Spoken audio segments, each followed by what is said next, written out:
আমার কবরের পাশে বিনে বিনে কান্দে, ডাক দিয়া কয় আল্লাহ আজকে এমন এমন সম্পদ দিছো, কিন্তু মা নাই বাবা নাই। নায়িকা বলে আল্লাহ আজকে যদি আমার আব্বা জীবিত থাকতো,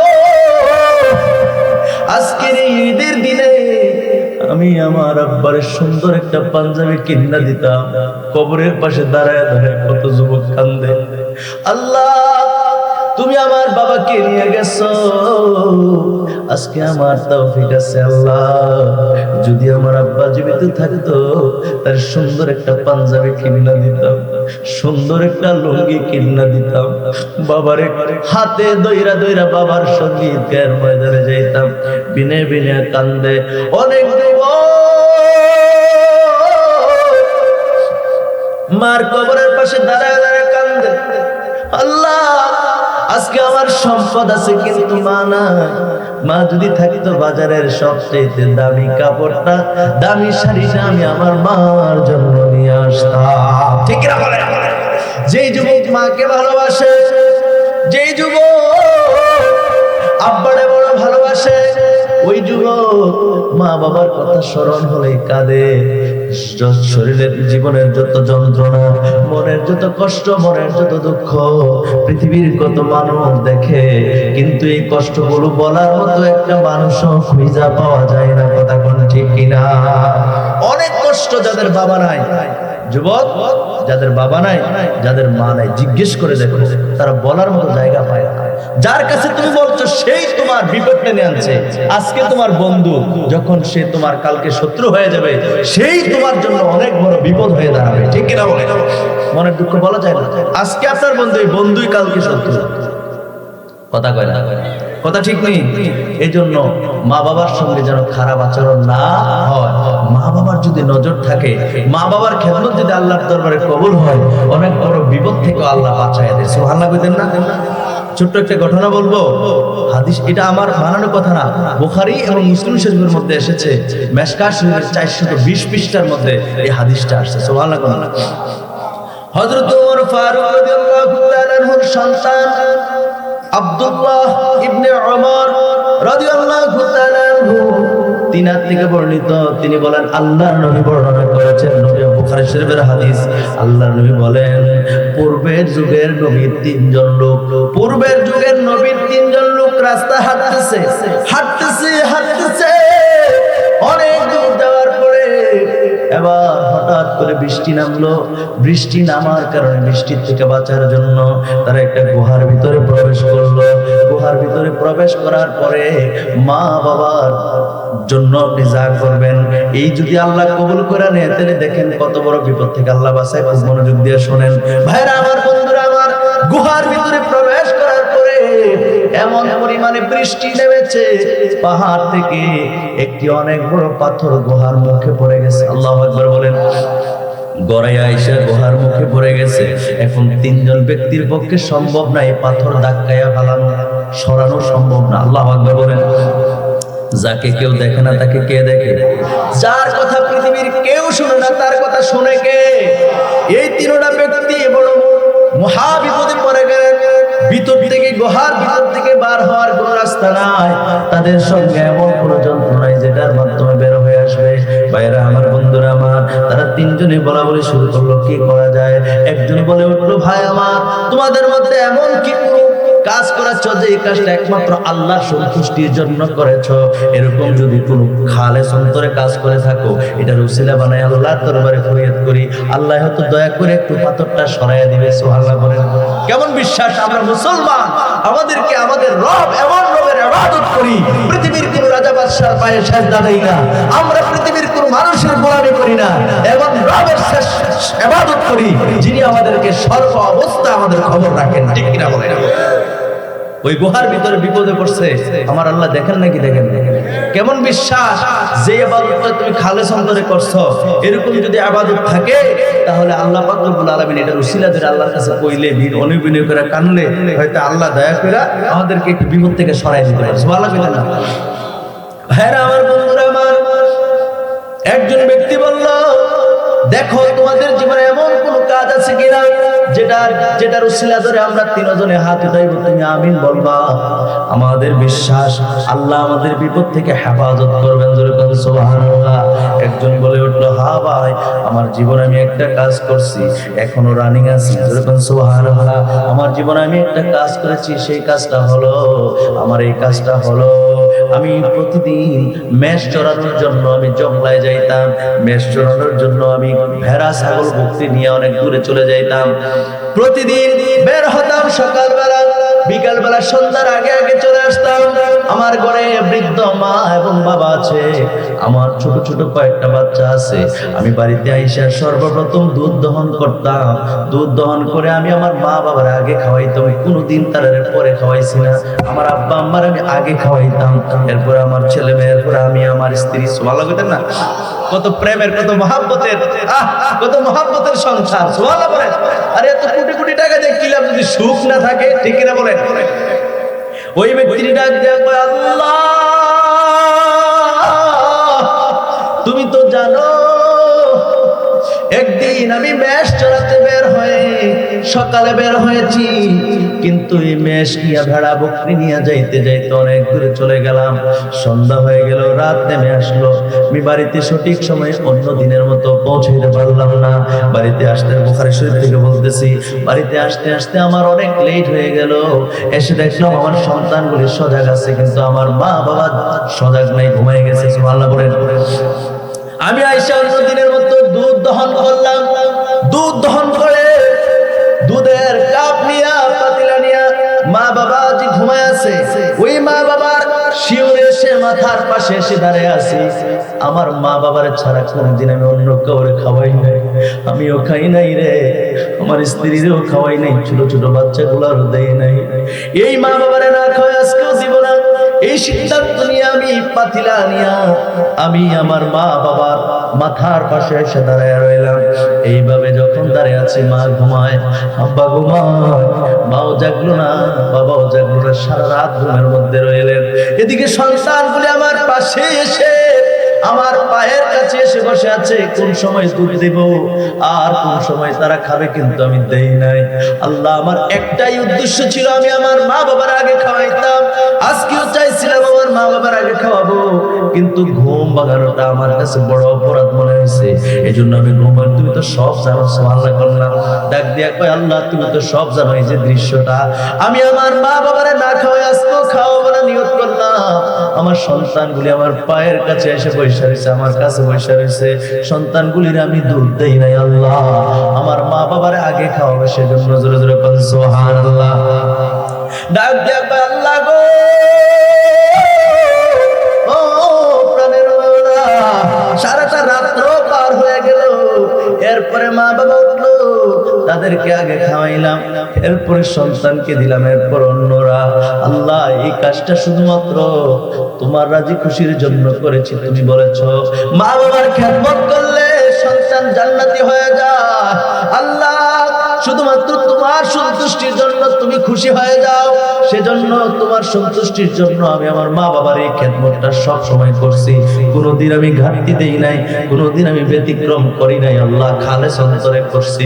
তোমার যদি মায়া লাগে, তোমার যদি দয়া হয়, আল্লাহ, এই কাজটা যদি তোমার বড় পছন্দ হয়ে থাকে, আজকের এই মহা বিপদের দিনে আমাদের থেকে পাথরটা একটু সরায়া দাও, যেন আমরা দিনের আলো, সূর্যের আলো দেখতে পাই। জোরে বলেন সুবহানাল্লাহ। এই তিনজন ব্যক্তির নবীজি বর্ণনা করছেন, তিনজন ব্যক্তি যখন আমিন বলছেন, আমিন বলার সাথে সাথে পাথরটা একটু সরে গেল। চিৎকার করে বলেন সুবহানাল্লাহ। আর জোরে বলেন সুবহানাল্লাহ। তাহলে এই দোয়া দ্বারা এই ঘটনাটা এই জায়গার মধ্যে শেষ।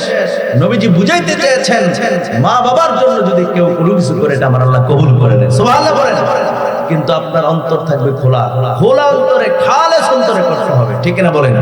খালেস অন্তরে যদি করেন, তাহলে আল্লাহ যদি কবুল করেন, তাহলে আপনি জান্নাতি হয়ে যাবেন।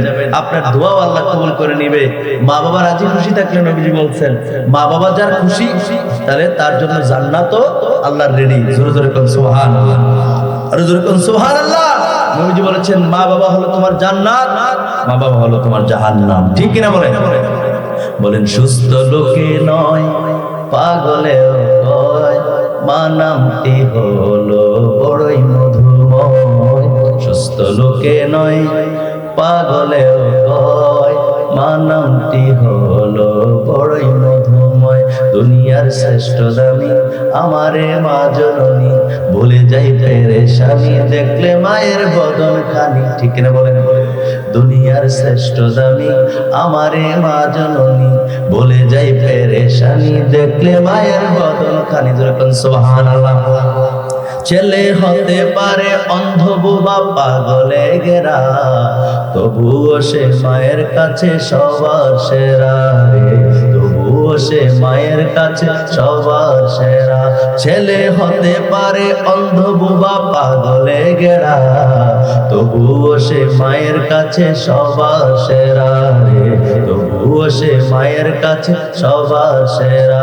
এ জগতে মায়ের মতো কার আছে হৃদয়? ঠিক না? আর এই জগতে মায়ের মতো কার আছে হৃদয়?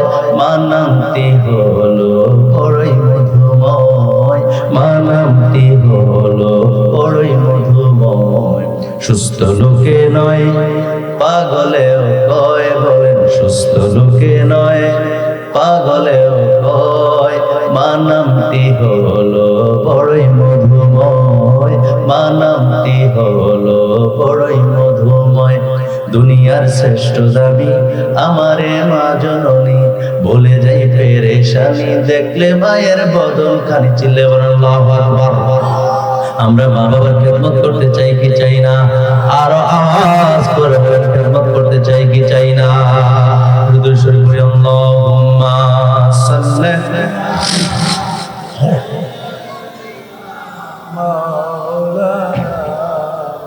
মুহাম্মদ ওয়া আলা আলিহি। আমি আপনাদেরকে মা বাবার খেদমতের কথা প্রথমে কোরআন থেকে বলেছি, তারপর একটা হাদিসের আলোকে ছোট্ট একটি ঘটনা বর্ণনা করেছি। আল্লাহ পাক রব্বুল আলামিন আমাদেরকে মা বাবার বেশি বেশি খেদমত করার তৌফিক দান করুন। করি আমিন। আর জোরে করে আমিন। মা বাবার সাথে বেয়াদবি করব না তো? করব না তো? আল্লাহ আমাদের কবুল করুন। করেন আমিন। যদি বুঝেন আপনার জন্য এটাই আপনার জন্য জান্নাত, এটা আপনার জন্য কি? আপনার অভাব, ঠিক না? তিন বেলা খাবার আপনি জোগাতে পারছেন না, আপনি মার কাছে বারবার বলেন, বারবার বলেন, বারবার যখন আপনি বলবেন, মা যখন বারবার বলবে, একদিন তো আল্লাহ কবুল করবে। ঠিক না বলেন? আর যদি মনে করেন অবস্থার পরিবর্তন নাও হয়, তারপরে মনে রাখবেন আপনি যদি দুই বেলাও খান মা বাপের লইয়াই খাইবেন, না খেয়ে থাকবেন মা বাপের লইয়ে, মা তো দেখবো ভাই তো দেখবো, হুটের তো ইনকাম নাই, যা আছে তাই আলহামদুলিল্লাহ, দুই বেলা খাবো আরেক বেলা পানি খেয়ে থাকে। কথা বলে ঠিক কিনা বলেন?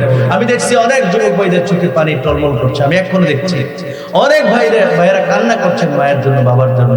আমি চাই এলাকার মানুষ মা বাবার প্রেমিক হোক। কারণ কি? আপনি আল্লাহরে দেখেন নাই, রাসূল দেখেন নাই, কিন্তু একটা মাধ্যম আছে। আল্লাহ নবী আরো কি বলছেন জানেন? নবী বলছেন, উম্মত শোনো, কেউ যদি মায়ের চেহারার দিকে একটা বার তাকায় নেক নজরে, তাহলে আল্লাহ পাক তো বলেন তাকে একটা কবুল হজের সওয়াব। সুবহানাল্লাহ। আপনার অর্থ নাই মক্কা মদিনায় যাওয়া, রাসূল বলেছেন মায়ের চেহারার দিকে তাকালে একটা কবুল হজের সওয়াব। সাহাবীরা জিজ্ঞেস করে, রাসূল কেউ যদি একবার না 100 বার তাকায়, আল্লাহ নবী বলেন 100টা কবুল হজের সওয়াব। সুবহানাল্লাহ। ইবনে মাজাহ শরীফের হাদিস, শক্ত হাদিস। সুবহানাল্লাহ। যার ঘরে মা নাই, যার ঘরে বাবা নাই, তার এই মক্কা মদিনার শেষ।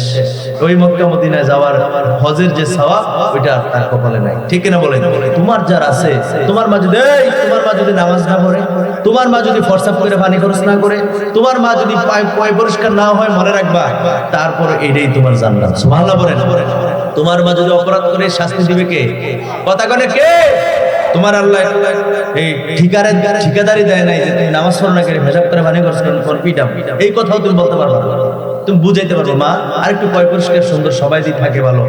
আপনার মা যদি মনে করেন যে আপনার মা সবার থেকে নোংরা, আপনি বুঝাইতে পারবেন, ধমক দিতে পারবেন না। ঠিক কিনা বলেন? আপনার জন্য এটাই জান্নাত। ওই না বেনামাজি মাই আপনার জন্য জান্নাত। বুঝাইবেন মা নামাজ পড়ো, আমি পড়ছি তুমিও পড়ো, কিন্তু নামাজ পড়ো না বলে ঘর থেকে বাইর করার অধিকার আপনার নাই। ঠিক কিনা বলেন? কথা বুঝাইতে পারছি? আবার এটা বলেন না যে হুজুর বলে গেছে মা বাপ নামাজ না পড়লো এই কথা কইছি। মনে করেন পড়েন, এরকম হয় না? অনেক মা বাপ নামাজ না পড়লো আপনি তার খাওয়ান দিতে হবে, তার এই সর্বোচ্চ সেবা আপনি করতে হবে। ঠিক কিনা বলেন? আল্লাহ আমাদের কবুল করুক। করেন আমি আরেকটি বিষয় সেদিকে ঢুকবো, আরেকটি বিষয় রয়েছে সেদিকে একটু আসতে। এটা হচ্ছে রজব মাস। কোন মাস? কথা কেন? কোন মাস? রজব মাস। এই রজব মাসে আমার আল্লাহ পাক রব্বুল আলামিন নবীজিকে মেরাজ করিয়েছেন, দিদার দিয়েছেন, আল্লাহর বাড়িতে নিয়ে গেছেন, আর সাজিবে দাওয়াত দিয়েছেন, আল্লাহর বাড়িতে নবীজি গিয়েছেন। অনেক মানুষ আছে মেরাজকে অস্বীকার করে, এরকম আছে না নাই? আমাদের মধ্যে আছে নেই? মনে রাখবেন, যদি এরকম থাকেন, আল্লাহর কালামকে অস্বীকার করা হয়, আপনার ঈমান চলে যাবে। তার কারণ হলো নবীজির জীবনে যত মুজিজা আছে, সকল মুজিজার মধ্যে শ্রেষ্ঠ মুজিজা হলো নবীজির মেরাজ। জোরে বলুন সুবহানাল্লাহ। আর জোরে বলুন সুবহানাল্লাহ। নবীজির মেরাজের ব্যাপারে আসুন, কুরআন কি বলে আমার সাথে পড়েন। বিসমিল্লাহির রাহমানির রহিম। আল্লাহু আকবার বলেন। সুবহানাল্লাযী আসরা বিআবদিহি লাইলাম মিনাল মাসজিদিল হারাম ইলাল মাসজিদিল আকসা আল্লাযী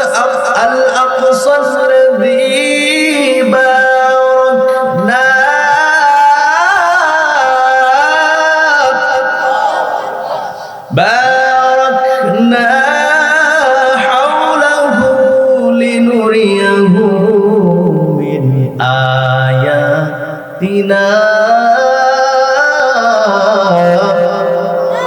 আল্লাহু আকবার। আমি কিন্তু প্রতিদিন ওয়াজের মধ্যে কোরআন তেলাওয়াত করে আলোচনা করে আজকে পারতেছি না, এরপরেও আমি চেষ্টা করছি আপনাদেরকে বুঝিয়ে দেওয়ার জন্য। সূরা বনী ইসরাইল পারা নাম্বার 15, সূরা নাম্বার 17 নাম্বার সূরার প্রথম নাম্বার আয়াতে প্রারম্ভে আল্লাহ বলছেন সুবহানাল্লাযী আসরা। আল্লাহু আকবার বলেন। সুবহান কে? আল্লাহ। আল্লাহ সুবহান কে? আমরা বলি সুবহানাল্লাহ, মানে আল্লাহ কি আপনি পবিত্র পবিত্র, যেরকম সুবহানাল্লাহ। তাহলে আল্লাহ পাক রব্বুল আলামিন এই আয়াতের শুরুতে নিজের পবিত্রতার ঘোষণা দিয়েছেন। পবিত্র সেই মহান সত্তা যিনি, আল্লাহ বলছেন বিআবদিহি, নিজের বান্দা আপন মাহবুব নবীকে লাইলাতাম মিনাল মাসজিদিল হারাম ইলাল মাসজিদিল আকসা, মসজিদে হারাম থেকে মসজিদে আকসা পর্যন্ত ভ্রমণ করাইছে। যেরকম সুবহানাল্লাহ। রাতের একটা অংশে নবীজিকে মসজিদে হারাম থেকে, মসজিদে হারাম কয় কোনটারে? বাইতুল্লাহ শরীফ নেই, কিবলাটা মক্কা শরীফে, এটাই মসজিদে হারাম। সুবহানাল্লাহ। আর সহজভাবে কেমনে বুঝাইতে হবে? এটাই মসজিদে হারাম, এটার কথা আল্লাহ কোরআনে কইছে। সুবহানাল্লাহ। আল্লাহ কয় আমি আমার বন্ধু নবীজিকে মসজিদে হারাম থেকে মসজিদে আকসা পর্যন্ত ভ্রমণ করাইছি। ভ্রমণ রাতের একটা অংশে। সুবহানাল্লাহ কইতেন না? আপনারা মেহমান, আমার গাড়ির ড্রাইভার এদিকে থাকে, আলহামদুলিল্লাহ করেন না? উনি কিন্তু আর্মি পাস, র্যাবেও ছিল। আলহামদুলিল্লাহ কইতেন না? খুব সম্মানী মানুষ। কথা বলছেন নিচে তো আমার দিকে। তাহলে সুবহানাল্লাযী আসরা, এই শব্দগুলো, এই কথাগুলো কার? যদি এক একটা শব্দের ব্যাখ্যা করি অনেক সময় লাগবে, যেন ব্যাখ্যায় যাচ্ছি। আমি সরাসরি সহজ সরল অনুবাদ নিয়ে আপনাদের সামনে তুলে ধরছি। আল্লাহ বলছেন আমি মহান সেই পবিত্র সত্তা যিনি আপন বন্ধুকে মুহাম্মদ সাল্লাল্লাহু আলাইহি সাল্লামকে মসজিদে হারাম থেকে মসজিদে আকসা পর্যন্ত রাতের একটা অংশে ভ্রমণ করাইছে। সুবহানাল্লাহ। ভ্রমণ করাইছে তো করাইছে। আল্লাহ বলেন বারাকনা হাওলাহু লিনুরিয়াহু মিন আয়াতিনা। আল্লাহ পাক রব্বুল আলামিন বলেছেন যার চতুর্পাশে আমি আল্লাহ বরকত দিছি, বরকত যাতে আমি আমার নিদর্শনগুলো আমার বন্ধু নবীর দেখাইতে পারি। এরকম সুবহানাল্লাহ। কথাগুলো কার? এটারে কি কেউ কইতে পারবে না? জাল। জোরে কোন না, জাল কইতে পারবো। হাদিস কইলেন অনেক সময় কয় হুজুরে হাদিস কইবে, জাল হাদিস, ঠিক না? কিন্তু কোরআনের আয়াত রেখে জাল কইতে পারবো? আর কোরআন খুললে আপনার সামনে 15 নম্বর পারা 17 নম্বর সূরা প্রথম আয়াত। সুবহানাল্লাহ। সূরার নাম সূরা বনী ইসরাইল। আর কেমনে কইতাম? এই সূরার মধ্যে আল্লাহ যে কথাটা বলছেন সেটা জাল খুলে এটা কোরআনের আয়াত। এই আয়াত যদি কেউ কয় জাল, আপনার মতো পাবলিকে ওই মৌলবীর থাবড়ায় ফাড়াইবো গাল। কথা কয় ঠিক কি না? কারণ কোরআনের আয়াতকে কেউ জাল কইতে পারে? কথা বলে পারে? তো আল্লাহ বলছেন আমি আমার বন্ধু নবীকে রাতের একটি অংশে মসজিদে হারাম থেকে মসজিদে আকসা পর্যন্ত ভ্রমণ করাইছি। এখন তাফসীরের কিতাবের মধ্যে এসেছে মসজিদে আকসা থেকে মসজিদে হারাম থেকে মসজিদে আকসা পর্যন্ত 1 মাসের পথ। সুবহানাল্লাহ। কয় মাসের পথ? আপনার বাড়ি যেই জায়গায়, আপনারা যে জায়গায় যাইছেন, 1 কিলোমিটার দূর থেকে আপনারা যাইতে 10 মিনিট লাগবে। কথা ঠিক না? 10 মিনিট লাগবে। এখন যদি কয় আপনি ফায়ে হাইটা আজকের এই 8 তারিখ রাতে ঢাকা একবার গেছেন আবার আইছেন, কেউ বিশ্বাস করবো? পাগলে বিশ্বাস করবো না? কথা করবো। কিন্তু আর আল্লাহ যদি এরকম কোনো ঘোষণা দেয় যেটা এর চেয়ে আরো ডেঞ্জারাস, আমরা ইমানদার, আমরা মানতে কোনো অসুবিধা আছে? আল্লাহ কইছে রাতের একটা অংশে মসজিদে হারাম থেকে মসজিদে আকসা পর্যন্ত আমি আল্লাহ ভ্রমণ করাইছি। আল্লাহ পারেনি? ওমা তারা কথা করে আল্লাহ পারে কিনা? আরে আল্লাহ তো সুলাইমান নবীর তক্তা দিছে, যেটাকে বলা হয় তক্তে সুলাইমান। সুলাইমান নবীর ওই তক্তা, এটার কোনো পাখা ছিল না, এটার কোনো আপনার তেল মোবিল গিরিজ কোনো কিছু ছিল না। এটার মধ্যে দাঁড়াইয়া সুলাইমান নবী হুকুম করে দেয় আফ্রিকার জঙ্গলে যাও, টো টো টো টো করে একটা ডাইরেক্ট। সুবহানাল্লাহ। এটা হুকুম কার হুকুমে যাইতো? আল্লাহ পারেনি? যদি কোন আল্লাহ পারে না তাহলে আপনার ঈমান এখনো নাই, আপনি ঈমানে আনছেন না। আমরা ঠিক কিনা বলেন? আমার আল্লাহ কি যে পারে, সীমাহীন শক্তির মালিক কে? ইনফিনিট পাওয়ার, সীমাহীন শক্তির মালিক কে? আল্লাহ সবকিছু পারেন। সুবহানাল্লাহ বলেন। ভাইরা আমার, বন্ধুরা আমার, আল্লাহ পাক রব্বুল আলামিন রাতের একটা অংশে 1 মাসের পথ মক্কা শরীফ থেকে সে মসজিদ আকসারা কোন জানেন? ওই যে ফিলিস্তিনের জমিনে আমাদের ভাই ফিলিস্তিনের মুসলমানদেরকে পাখির মতো গুলি করে করে হত্যা করেছে, শহীদ করেছে এই ইহুদিরা। কথা কোন ঠিক কিনা? শুধু তাই নয়, তাদের ঘর, তাদের বাড়ি, তাদের ধন সম্পদ, তাদের সবকিছু তছনছ করে দিয়েছে, তাদেরকে বোমা মেরে সবকিছু উড়িয়ে দিয়েছে। কথা বলেন ঠিক কিনা? সেই আল আকসা মসজিদ ফিলিস্তিনের জমিনে, যেটা হলো মুসলমানদের প্রথম কিবলা। সুবহানাল্লাহ বলেন। ওই মসজিদের রাতের একটা অংশ নিয়েছেন, বলছেন কে? আল্লাহর কোরআন বারবার বলতেছে যেন আপনারা কথাটা সহজে বুঝেন। তাহলে 1 মাসের পথ যাইতে আবার আসতে 1 মাসের পথ। কেউ কেউ বলছেন 1.5 মাস লাগে যাইতে, ব্যাখ্যা। কেউ কেউ বলছেন আসতে লাগে 1.5 মাস, কেউ বলেন না 15 দিন হলে যাইতে পারে, আবার 15 দিন লাগতে আসতে। এর নিচে কেউ বর্ণনা করছেন সর্বনিম্নটাও যদি নিম্নটাও যদি ধরি তাহলে যাইতে 15 দিন, আইতে 15 দিন, কয় দিন? 1 মাসের পথ। আল্লাহ কয় রাইতের একটা অংশে আমি আমার বন্ধু নবীরে মসজিদে হারাম থেকে মসজিদে আকসা পর্যন্ত নিছি। যেরকম সুবহানাল্লাহ। এবার তো কথাটা বুঝতে অসুবিধা হয়েছে না? আর আমরা ইমানদার এলাকা আমরা সুবহানাল্লাহ বলছি। ওই কাফের বেঈমান মুশরিকেরা নবীর সময়ে তারা আর খায় কোনো কাম না। হ্যাঁ, একটা রাইতের একটা অংশে আমরা দেখলাম নবী ঘুমাইলো,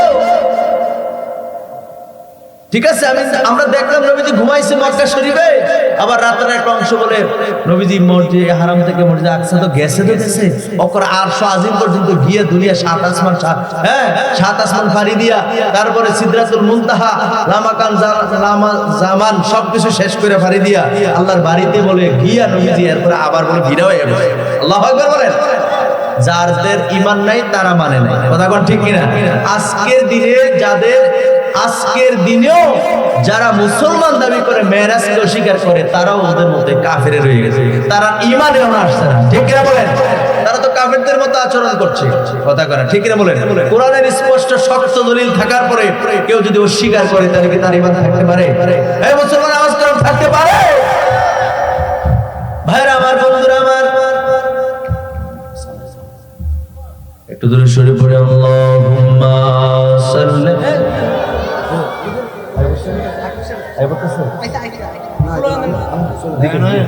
মুহাম্মদ ওয়া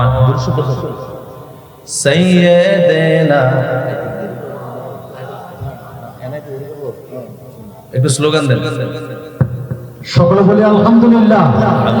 আজকের মাহফিলের প্রধান আকর্ষণ বিশিষ্ট ইসলামিক চিন্তাবিদ, মুফাসসির কোরআন, ঐতিহ্যবাহী রঘুনাথপুর দরবার শরীফের পীর সাহেব হুজুরের নাতনি জামাতা, আজকের মাহফিলের প্রধান বক্তা আমাদের মধ্যে উপস্থিত। সকলে বলি আলহামদুলিল্লাহ। নারে তাকবীর, আল্লাহু আকবার, নারে তাকবীর, আল্লাহু আকবার, নারে রিসালাত, ইয়া রাসূলুল্লাহ। হযরত মাওলানা হাবিব হুজুরের আগমন, শুভেচ্ছার স্বাগতম, শুভেচ্ছার স্বাগতম। মাহফিল কমিটির পক্ষ থেকে লাল গোলাপ শুভেচ্ছা, লাল গোলাপ শুভেচ্ছা। মাহফিল কমিটির পক্ষ থেকে সভাপতির পক্ষ থেকে লাল গোলাপ শুভেচ্ছা, প্রধান অতিথির পক্ষ থেকে লাল গোলাপ শুভেচ্ছা, প্রধান মেহমানের পক্ষ থেকে লাল গোলাপ শুভেচ্ছা। নারে তাকবীর, আল্লাহু আকবার। সকল বলি আলহামদুলিল্লাহ।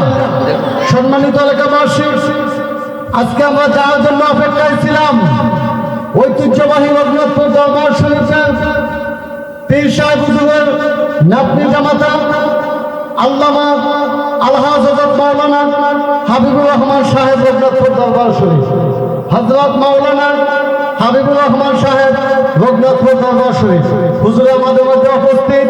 সম্মানিত মহল্লাবাসী, এলাকাবাসী, আপনারা যে যেখানে আছেন, আমি বিশেষভাবে অনুরোধ করতেছি, ইনশাআল্লাহ আমাদের প্রধান বক্তা অল্প কিছুক্ষণের মধ্যে আমাদের মধ্যে উপস্থিত হবেন। আপনারা এদিক সেদিক ঘোরাফেরা না করে, বিশেষ করে যুবক ভাই মুরব্বীদেরকে আমি বিশেষ করে অনুরোধ করে বলতেছি, আপনারা মাহফিলের প্যান্ডেলে আসুন।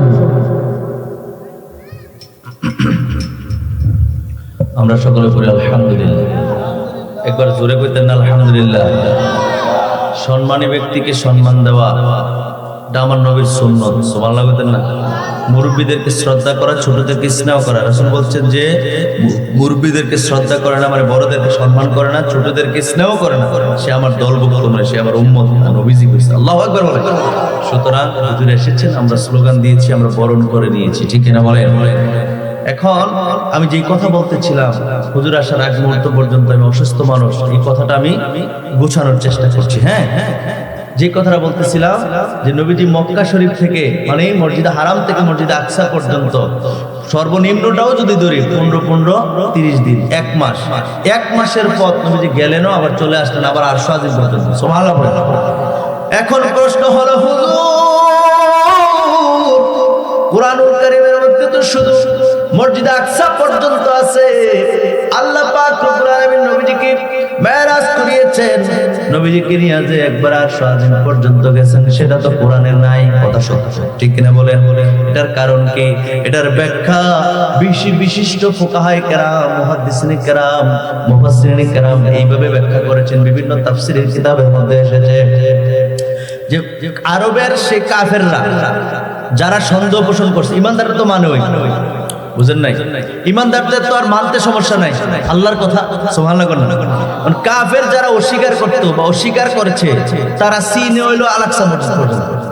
এরপরে যদি কই প্রথম আসমান, দ্বিতীয়, তৃতীয়, চতুর্থ, পঞ্চম, ষষ্ঠ, সপ্তম, এরপর সিদরাতুল মুনতাহা, তারপরে আল্লাহর আরশ, এগুলো যদি বলি কিটা কথা করে, ঠিক কিনা? কথা বুঝেননি? আর আপনি সিনেন হলো মুরাদনগর বাজার কোম্পানিগঞ্জ, কথাটা সহজে বুঝাই। এখন কোম্পানিগঞ্জের আগেও চিনেন না, আগে চিনেন, পরে আর চিনেন না, ডাইনেও চিনেন না, বামেও না, সামনে ফেলো না। এখন আমরা কইতেছি আপনি কোম্পানিগঞ্জ আসার পরে আরো কিছুক্ষণ হাঁটবেন, হাঁটার পরে একটা মসজিদ পাইবেন, ওই মসজিদের পাশে একটা রাস্তা ঢুকছে, বুঝেন কথাটা বুঝতে যান, ওই রাস্তা দিয়ে ঢুকে আপনি এরপরে ব্রাহ্মণপাড়া যাইবেন। আপনি কইবেন যে কদ্দুর হাঁটতাম, এটা তো আর আপনি তো আর চিনেন না। আমি কোম্পানিগঞ্জ যাওয়ার পরে একটা মসজিদের কথা কইছিলাম, মসজিদটাকে আর 10 মিনিট হাঁটার পরে না 1 ঘন্টা হাঁটার পরে, আপনি না চিনার কারণে কিন্তু আন্দাজ করতে পারতেছেন না। তো যেটা চিনেন না এটা কই লাভ কি? বুঝেন নাই? এটা গেলে দেখা যাবে। যেতটুক চিনি এতটুকু আগে বুঝে আসুক। আল্লাহ পাক রব্বুল আলামিন এই আয়াতে শুধু আল আকসা মসজিদ পর্যন্ত বলার কারণ হলো এইটা, কাফেররা চিনে হলো আকসা মসজিদ পর্যন্ত। তারা যদি রাতের একটা অংশে আকসা মসজিদ পর্যন্ত যাইতে 15 দিন, আইতে 15 দিন, 1 মাসের রাস্তা বিশ্বাস করে, তো বাইরে বিশ্বাস করে। সুবহানাল্লাহ।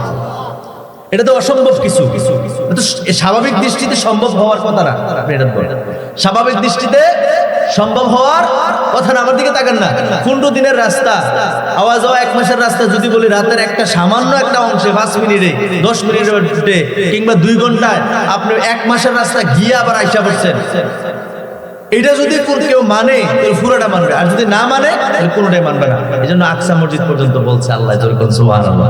যারা মানবে এতটুকু দলিলেই পুরোটা মানবে, যেরকম সুবহানাল্লাহ। আমরা এতটুকু দলিলে পুরোটা মানি, তাহলে বাকিটা কোথায়? নবীজির হাদিস শরীফে, যেরকম সুবহানাল্লাহ। বুখারী শরীফের প্রথম খণ্ডে 548 পৃষ্ঠার মধ্যে স্পষ্ট আল্লাহ পাক রব্বুল আলামিন নবীজিকে আরশ আজিম পর্যন্ত দিয়েছেন, তার বর্ণনা এসেছে, যেরকম সুবহানাল্লাহ। আর যেরকম সুবহানাল্লাহ। ভাইরা আমার, বন্ধুরা আমার, খুব মনোযোগ দেন। নবীজি মসজিদে হারাম থেকে মসজিদ আকসা পর্যন্ত যাওয়ার পরে নবীজি যে ওখান থেকে গেছেন, এটা কি কেমনে আমি আপনাকে বলি। এই রাত্রে আল্লাহ পাক রব্বুল আলামিন জিবরাইলকে হুকুম করলেন, জিবরাইল যেতটুকু বলছি এটা তো বুঝছেন। আল্লাহ কয়, জিবরাইল আমার বন্ধু নবীর আমার বাড়িতে নিয়ে আসো, যেরকম সুবহানাল্লাহ, আরশ আজিমে নিয়ে আসো। জিবরাইল আমিন হুকুম পায়া আল্লাহ পাক রব্বুল আলামিন জিবরাইল আমিনকে দায়িত্ব বুঝাই দিলেন। জিবরাইল আমিনকে আল্লাহ পাক রব্বুল আলামিন বললেন, জিবরাইল আমার বন্ধুরে জানতে যাইবা জান্নাতের মধ্যে বোরাক আছে, বোরাক নিয়ে যাইবা। এরপরে জান্নাতের মধ্যে আমি আমার বন্ধু নবীর জন্য পাগড়ি বানায় সাজায় রাখছি, ওই পাগড়ি নিয়ে যাইবা। ওই পাগড়ি সরাইয়া ওই পাগড়ি পরাইয়া দুলার মতো সাজাইয়া আমার আরশ আজিমে নিয়ে আসবা। জোরে বলে সুবহানাল্লাহ, আর জোরে সুবহানাল্লাহ।